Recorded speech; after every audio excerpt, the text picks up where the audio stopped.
Good afternoon, and welcome to the third of 4 episodes in our Revolution Untold Lunch and Learn series. I'm Danny Devlin, Managing Director for Strategic Cultural Partnerships at William & Mary, and it's my pleasure to welcome you today. Before we begin, I want to let you know that today's event is being recorded. If you are uncomfortable or otherwise do not consent to being recorded, please allow this to serve as your notice to disconnect from Zoom now, and you can catch the session when we upload it to YouTube later this week. 2026 is the 250th anniversary of the signing of the Declaration of Independence, of the birth of the United States of America. Revolution Untold uncovers the overlooked stories of the cradle of democracy, of the people that shaped the nation in Williamsburg, Virginia. Revolution Untold is a public history project seeking to recapture and recenter the untold stories of the American Revolution, moving beyond the familiar cast of the Founding Fathers to explore the lives of people who fought, suffered, resisted, and persisted through one of history's most transformative periods. 6 William & Mary students, supported by a William & Mary faculty member, have researched, written, and generated the foundational materials for a series of short-form documentary videos produced by the Williamsburg 250 Commission and designed to bring these overlooked series to the broader public. Revolution Untold is generously sponsored by the Williamsburg 250 Commission, William & Mary Strategic Cultural Partnerships, and the Society of 1918 at William & Mary, and is made possible in part by a grant from the Virginia 250 Commission in partnership with Virginia Humanities. We have one more entry in the Lunch and Learn series in the coming weeks. For more information about these upcoming sessions, please visit our website and subscribe to our newsletter at wm.edu/scp. I'm very pleased this afternoon to introduce you to Lorenzo Short, class of 2027 history major. Lorenzo is from Toano, Virginia, has written for the Flat Hat, and is a member of the Association for Computing Machinery. Today, Lorenzo is going to take us through the process and product of his research into James Armistead Lafayette. We'll give Lorenzo about 20 minutes to talk you through his research, and then we'll open up the virtual floor to your questions and comments. If you would kindly take a moment to mute yourselves now, and if you have any thoughts that pop up, feel free to put them into the chat window. I'll be monitoring that during Lorenzo's presentation. And now, without further ado, I'm pleased to turn over the event to Lorenzo. Good afternoon, everyone. I wanted to start things off today with a little bit of a historical cliffhanger, and let me get my presentation up here. And all right, so can everyone see? Can you see it, Danny? The PowerPoint. All right, excellent. So on October 19th, 1781, the British Southern Army, under the command of Lieutenant General Charles Cornwallis, surrendered to the Patriot forces at Yorktown, Virginia, marking the end of the American Revolutionary War. A few days later, Cornwallis paid a respectful visit to the Continental Army and French officer, the Marquis de Lafayette, at his headquarters, and immediately recognized, to his shock, the familiar face of a black servant whom he had thought to have been loyal to the British cause. "Ah, you rogue, then you have been playing me for a trick all this time," Cornwallis is purported to have exclaimed. The man General Cornwallis had so unexpectedly recognized was James Armistead Lafayette, one of the most important spies of the Revolutionary War, and perhaps the most distinguished black service member of the entire conflict. So little is known about James's early life. He was born into slavery around 1748, according to his own recollection. And he likely began his life on the property of his enslaver, William Armistead, in New Kent County, Virginia, which, for those of you who don't know, is between Richmond and Williamsburg and has kind of always been a rural agricultural area.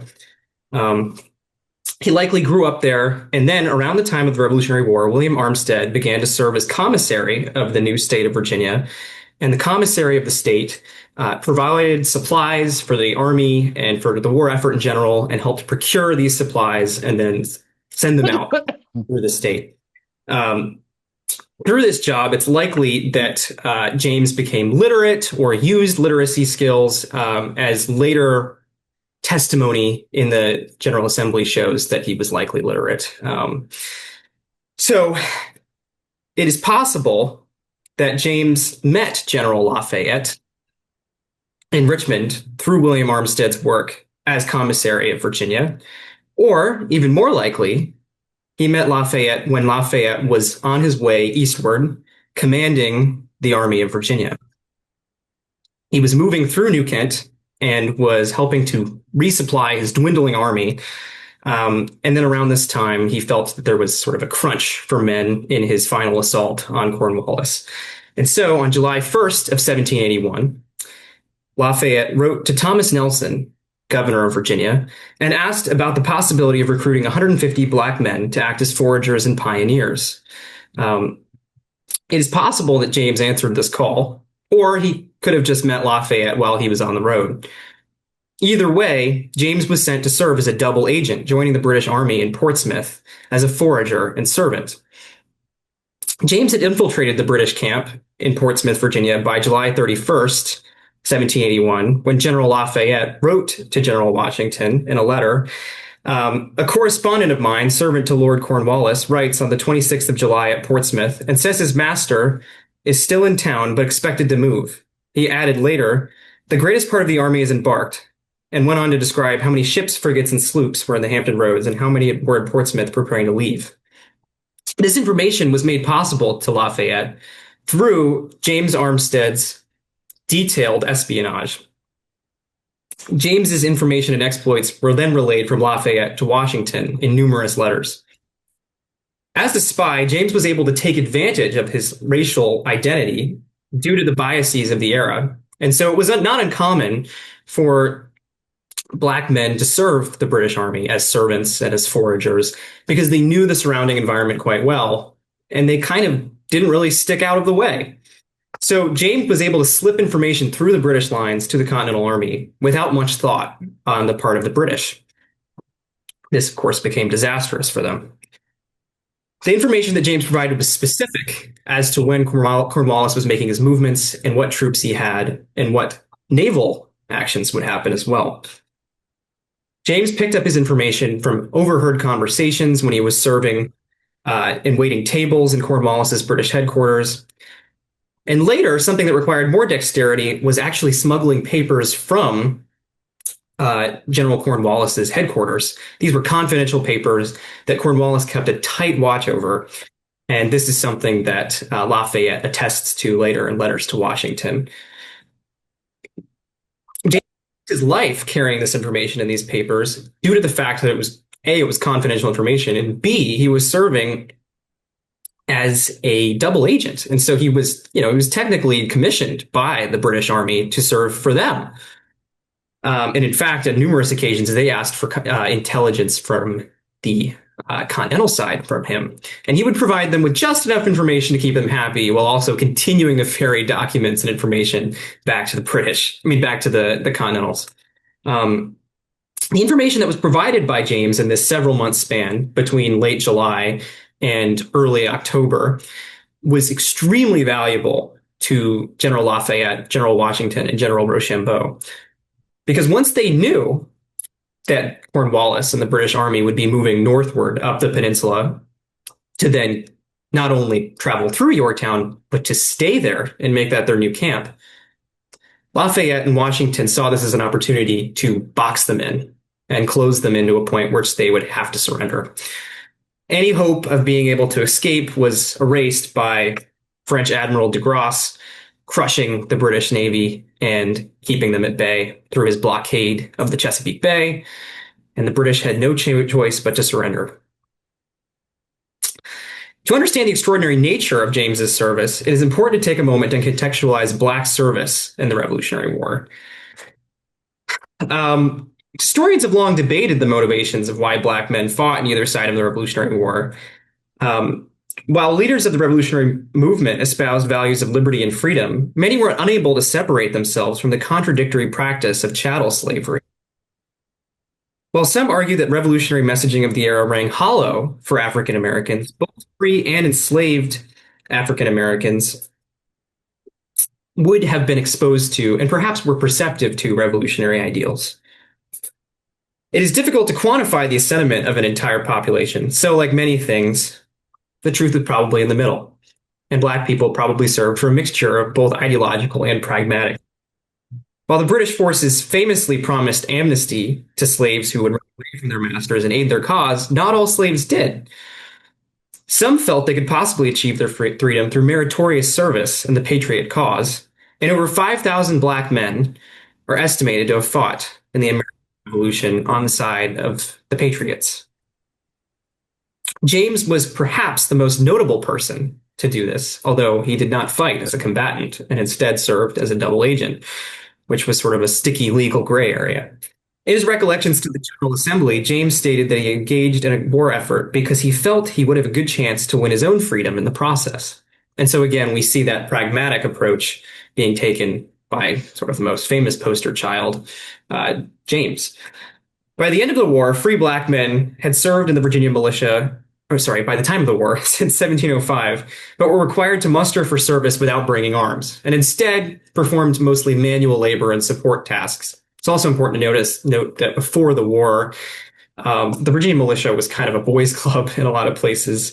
And so while it does show the importance of black men being allowed to participate in this kind of partially social activity, they still weren't totally trusted to wield arms by the government. But this policy changes in the fall of 1775 when the Revolutionary War looms and Virginia's Revolutionary Convention, because the state did not yet have a government, ordered that all persons, hired servants, and apprentices above the age of 16 and under 50 should be enlisted in the militia. Now, the government would flip-flop a little bit on this and later would say that anybody who was enslaved would have to have direct permission of their master or provide proof of their freedom.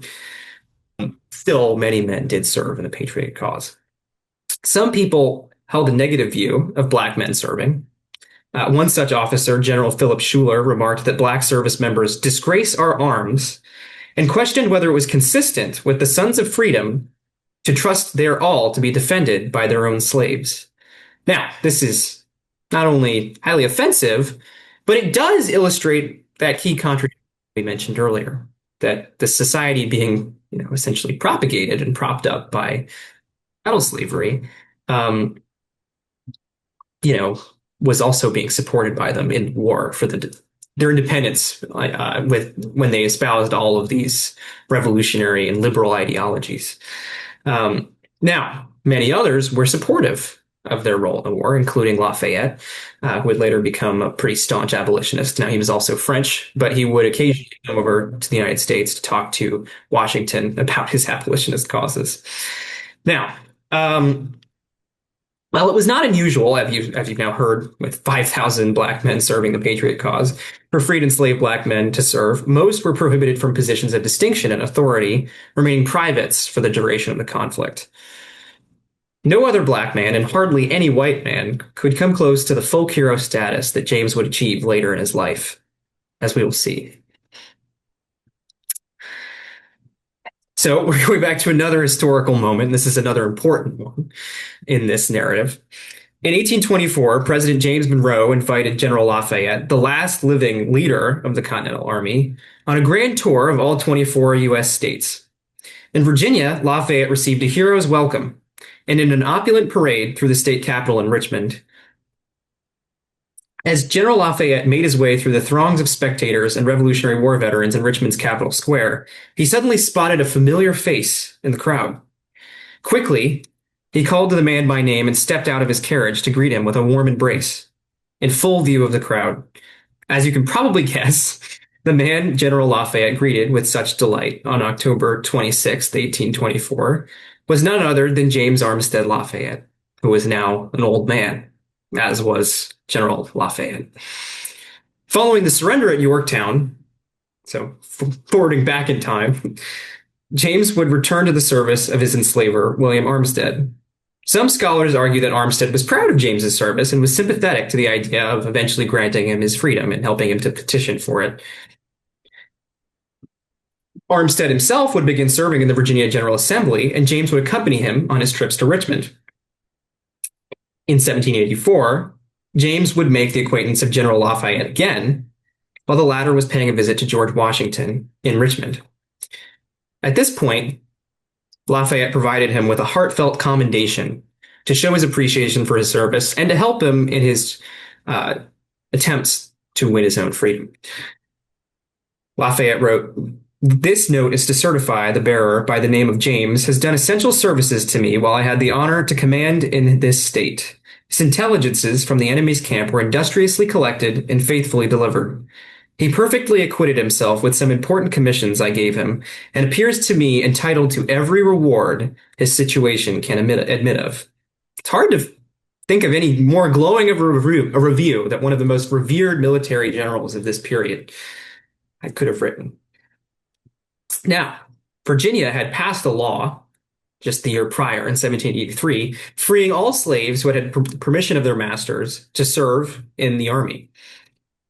Unfortunately, James did not qualify for this automatic freedom, as he had served as a double agent and spy, which was a legal gray area, and not as a combatant. So instead, he did have the option to petition to show his extraordinary service and gain freedom. Armed with the great general's testimonial, James would petition for his freedom through the General Assembly, but the motion would stall in committee. He would try again in 1786, just 2 years later, and was successful, with both houses approving the measure unanimously. He would take the name James Lafayette in honor of the great general he had served under. Upon gaining his freedom, James would become a landowner in his own right, which was a major accomplishment in this time period for any free man. Within a year of his emancipation, James acquired land, and by 1816 is listed, along with his wife and at least one son, as owning 2 tracts of land totaling 40 acres, adjoining his former master, William Armistead, in New Kent County. In the wake of Lafayette's return, remembrances of the Revolution abounded, and James became a public figure late in his life. James Lafayette would be cemented as a Virginia icon in 1828 with the publication of the novel Edge Hill, a fictionalized account of the war featuring James as a hero, and a verbatim reprint of General Lafayette's testimonial at the end of the book. This book was actually quite long and came in 2 volumes, and was quite popular in the day. Around the same time, artist John Blennerhassett Martin painted a portrait of James on the right side of this PowerPoint slide, and printed handbills on the left side of this PowerPoint slide with an engraving of his likeness and the testimonial which was written by General Lafayette. These handbills ended up circulating throughout Richmond. There's several in multiple collections of libraries, particularly the New York Public Library has a few, I think. There's one in the Virginia Museum of History and Culture. And there are some on the private market as well. So James's status as a folk hero really did disseminate throughout this period. It's unclear how quiet his life was before this publicity started to mount, but once it did, it really did. In the wake of his publicity and in the twilight years of James Lafayette's life, and upon his death in 1830, newspaper profiles were printed on his heroism across the country, highlighting his military service and the fact that even as a slave, he had fought so valiantly for his country. And in a time when many Black men were referred to with really dismissive language, James was referred to with a lot of respect in all of these articles, even in the South. And these features continue to be published as far north as Salem, Massachusetts. So James Lafayette's legacy stretched far and wide in early America, particularly in this sort of reigniting of the revolutionary sentiments during General Lafayette's return. This project was difficult in some ways due to the fact that James was probably the best known publicly of the 6 figures chosen for this documentary project. I had always been particularly drawn to him due to really just the very interesting nature of his service, the fact that he served as a double agent and deceived the British, and how something, one small job of, well, I guess it wasn't small, but one individual could make such a difference in the ending of the war. And there was no telling if they would have been able to cut off Cornwallis and Yorktown had he not provided that information. But due to that fact, and due to all these other things I'd mentioned, including the book and handbills and the portrait, which is in the collections of the Valentine Museum in Richmond, and you can go see it to this day. It's available to see.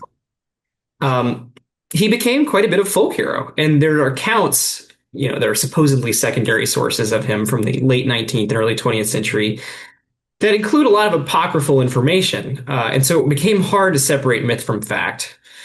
And I had to turn to a lot of primary sources. Another very helpful source in this process was from the Rockefeller Library in Colonial Williamsburg. Colonial Williamsburg keeps a file on every person that they have interpreted, and that includes James Armistead Lafayette. So I pulled the file, and there was to my delight, a pretty long form, I think it was 25-page research report from Dr. Martha McCartney, who is a local historian who does excellent work. I've been assigned her readings in class, so I knew I was in for a treat.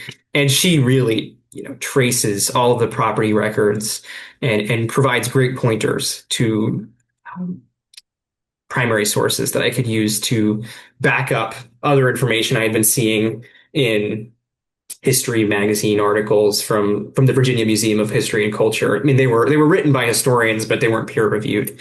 And so this allowed me to match things up and provide the best, most accurate narrative of James that I could, while also preserving the excitement of his story. I certainly didn't want to flatten down his story. A great deal of time was also spent on uncovering information about African Americans participating in the war, because that's really not a topic that's covered much. And so I couldn't really provide much contextualization to James's service.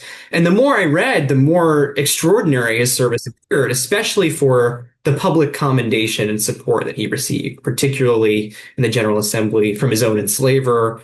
And I was shocked to learn by the sheer number of Black men who served the patriot cause when initially there really wasn't anything in it tangible for them. And some states like Virginia did eventually provide freedom to those who served, even though it didn't necessarily get applied to everyone. They certainly weren't treated with the same level of respect that James was able to garner just through his sheer heroism. And really just his ability to act in a very cunning manner. So through all of this, I gained a new understanding of Black service in the Revolutionary War, and uncovered a really fascinating story about a man who begins his life enslaved, becomes a hero of the Revolutionary War, and gets to live out his life in a relatively quiet manner on his own property, which is really what most people, and with his own family, which is really what most people in this time desired. And later in his life, he became a folk hero. I'm not sure how much he knew that, but to this day, there's echoes of that. So thank you all for joining me. Actually, I forgot to mention as well, this photo right here on the top is one of the research briefs from the Rockefeller Library, and not the McCartney piece. That was much longer. And just a folder of evidence and a few photocopies of documents that they didn't have on site. And then the bottom image is of the newspaper clipping I used to verify that James was actually embraced by Lafayette in the procession, because that was such a good story, and I wanted to make sure it was true, so that we could include it in the documentary. And so you can see right here, a Black man, even who had rendered him services by way of information as a spy, for which he was liberated by the state, was recognized by him in the crowd and replied to him by name. But thank you all for joining me. I hope you enjoyed this little ride through late 18th and early 19th century Virginia with the extraordinary character James Armistead Lafayette. Great job, Lorenzo. Thank you so much for sharing your research with us. I'd like to open it up now to our audience. If you have any questions, feel free to take yourself off mute, put yourself on camera, and we can get the conversation going. Just to start things off, Lorenzo, I do have a question for you. I find it really interesting that you've identified this tension between the historical record and the folk hero of James Armistead Lafayette. It's this sort of ongoing process of, as you call it, folk heroes maybe getting flattened, right? The complexity gets sanded down so the story can travel. When you were doing your research, what did you find? What complexity about James did you find that you refused to flatten? And how did that inform your ultimately the product of what your work was? Oh, I think in numerous cases, specifically in the letters from Lafayette to Washington, he never mentions James by name. And so it's, you have to kind of figure out, is that really a letter about James? Now, from all the research I did, there was only one other spy who was black in the war that spied on the British, and he didn't really provide as consequential of information. Um, and he did not serve under Lafayette. So I was able to sort of do a process of elimination. There are some cases, some sources pointed to specifically the Virginia Cavalcade article that I started off with, which as a secondary source, did not think that he was literate. Um, and said that he had probably ferried information back and forth rather than identifying it on his own. But other sources didn't say that, and particularly McCartney's very long research dossier essentially argued pretty strongly that he was literate because he had been able to sign his name in numerous places, his work with his enslaver originally, and also that the definition of literate, as we've come to understand it now, wasn't always a black and white thing, and so people would kind of move in and out of positions of literacy, and they would have literacy skills that were commensurate with what they needed to do for their work and their lifestyle. So it's highly, and also in that document as well, I don't think John Salmon knew that that James had petitioned the General Assembly himself because it's written in third person.